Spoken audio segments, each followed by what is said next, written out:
Kemiskinan bisa melemparkan seseorang ke dalam jurang derita, tapi menangisi penderitaan hanya akan membuat seseorang berada dalam penyesalan sepanjang hidup. Inilah gambaran kemiskinan Siti Halimah, perempuan asal Kelurahan Legowan, Kecamatan Koja, Jakarta Utara. Kisah Ibu Siti merawat 6 orang anak yatim di sebuah rumah tua begitu menggugah banyak orang di luar sana. Rumah yang dahulunya menjadi satu-satunya tempat bernaung bersama sang nenek, kini tak ubah gubuk derita. Saya tinggal di sini dari tahun 1983, tinggal sama nenek, tadinya sama orang tua. Terus kelas 3 SD ibu saya meninggal, kelas 6 SD bapak pulang ke kampung. Nah dari situ saya tinggal sama nenek sampai saya punya anak. Tapi pas ini nggak ada itu benar-benar sempet lah nggak punya beras gitu. Anak mau sekolah nggak ada ongkos, jadi nggak usah masuk sekolah dulu, nggak ada ongkosnya gitu.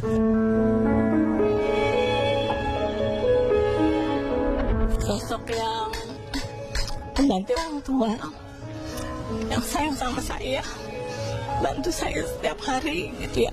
Setiap saya susah kurang biaya untuk anak-anak, saya bantu gitu.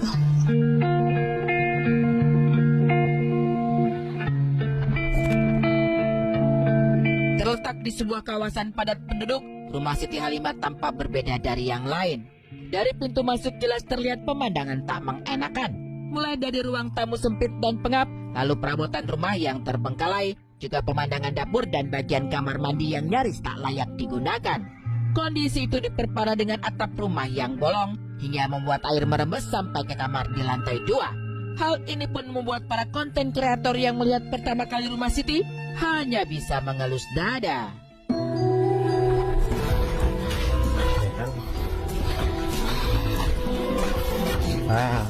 Hati-hati sih. Seksi. Oke, kita lihat kondisi bagian sini loh teman-teman. Ntar gue pengen ngertiin kondisinya. Tikus cuy.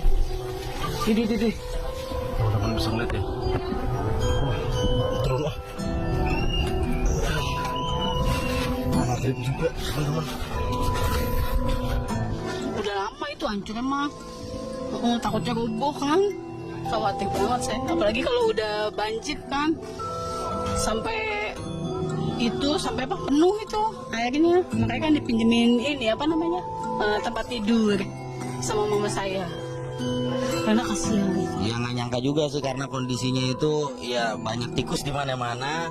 Terus berantakan, ya pengap, bau juga di bagian belakang itu bau nggak sedap gitu, jadi benar-benar nggak layak. Hujan gede aja deras dikit udah saya mah nggak tidur mbak, takut banjir udah airnya langsung tinggi kan, jadi saya ngecek ke kamar mandi, nyempel dulu lubang airnya, terus yang bocor-bocor saya tanda-tandain dulu gitu, jadi nggak tidur kalau udah agak reda baru saya tidur.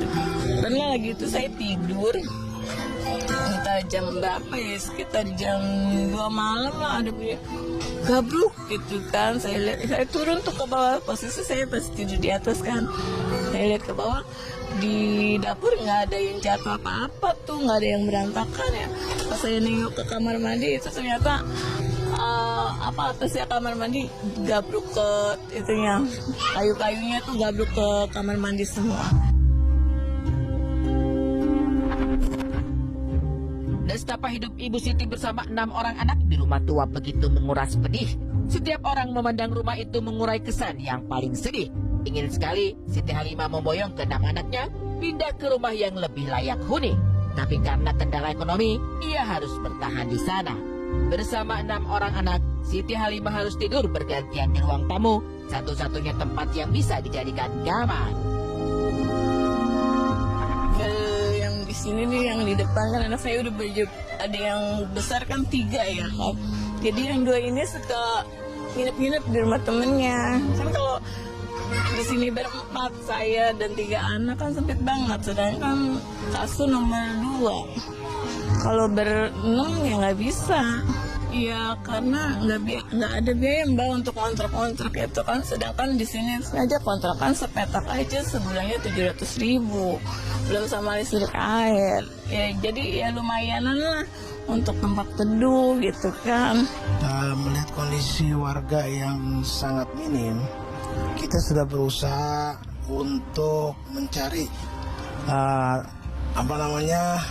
semacam bansos ya, bantuan sosial untuk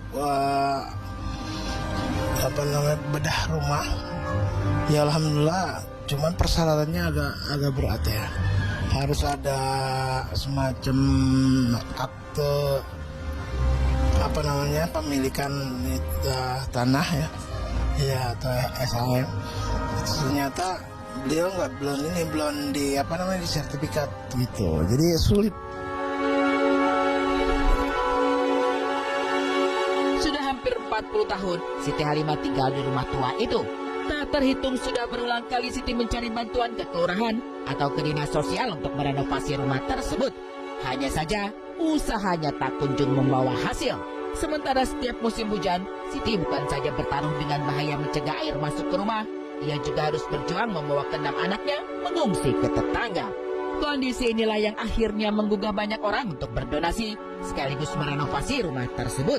Kini, saat ditemui tim insert investigasi, kondisi rumah sudah benar-benar dibongkar lantaran ada yang berniat merenovasi rumah miliknya.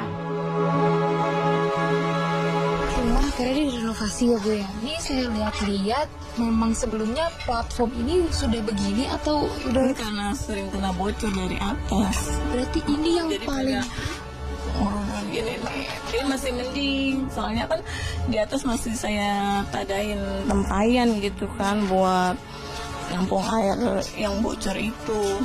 kalau banjir sampai setinggi mana tuh Bu banjirnya? Lagi tahun baru 2023 segini. Sampai baju-baju punya kelelep. Berapa hari tuh Bu banjirnya?